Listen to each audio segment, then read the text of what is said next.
Жақып пайғамбар қиссасы. Жақып сол түні қос атты жетектеп нағашысының аулына тартып отырды.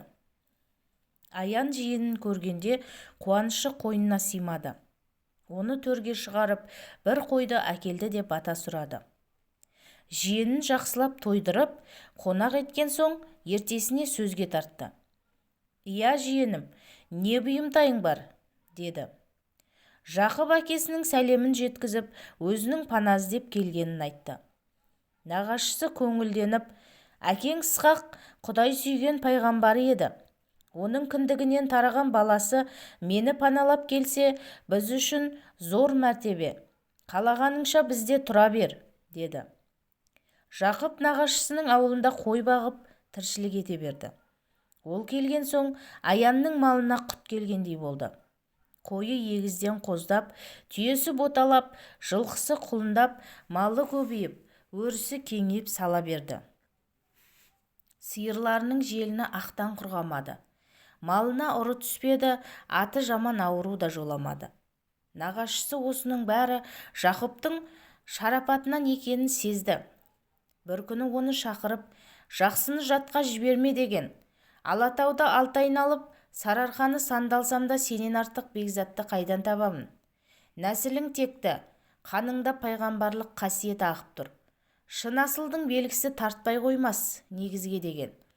Түбінде Тәңірдің назары түсіп, ел-жұртын ырыспен құтқа бастайтын нәби сен боларсың деп үміттенем.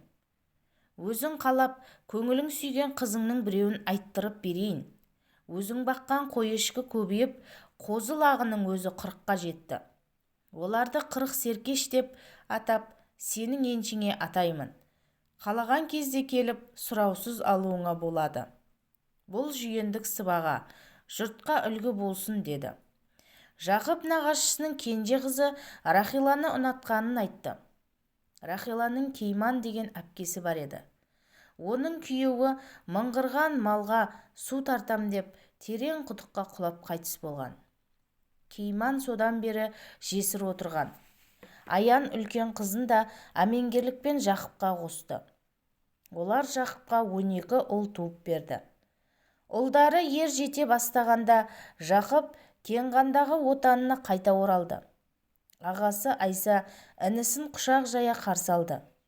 Жақып әкесі Ысқақ пайғамбардың мазарына Құран оқып ас берді. Бұл кезде Айса Кенғанның патшасы болып сайланған еді. Ол жаңа жерлерді басып алуға жорыққа кетіп бара жатқан. Кенғанды інісіне тапсырып кетті. Жақып мұнда пайғамбарлық міндетін атқаруға кірісті. Бірде ол таңертең жолға шықпақ болды. Бәйбішесі, «Мына таңғы асты ішіп кет» деп шайды дайындап қойдым деді.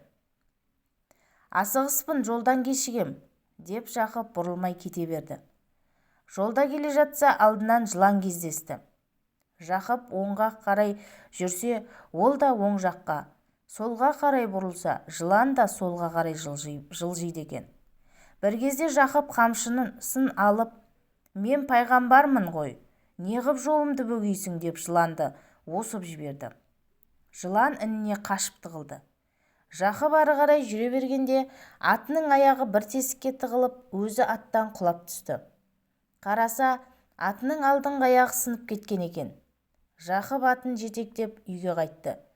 Бәйбішесі алдынан шығып, «Не болды?» деп сұрады. «Атымның аяғы қайырылды» деді Жақып.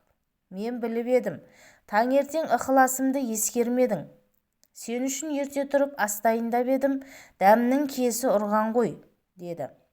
Осыдан бастап ел арасында «Таңғы асты тастама, кешкі асты бақпа, таңғы ас Тәңірден, таңғы аста несібе көп» деген түсініктер тараған екен деседі.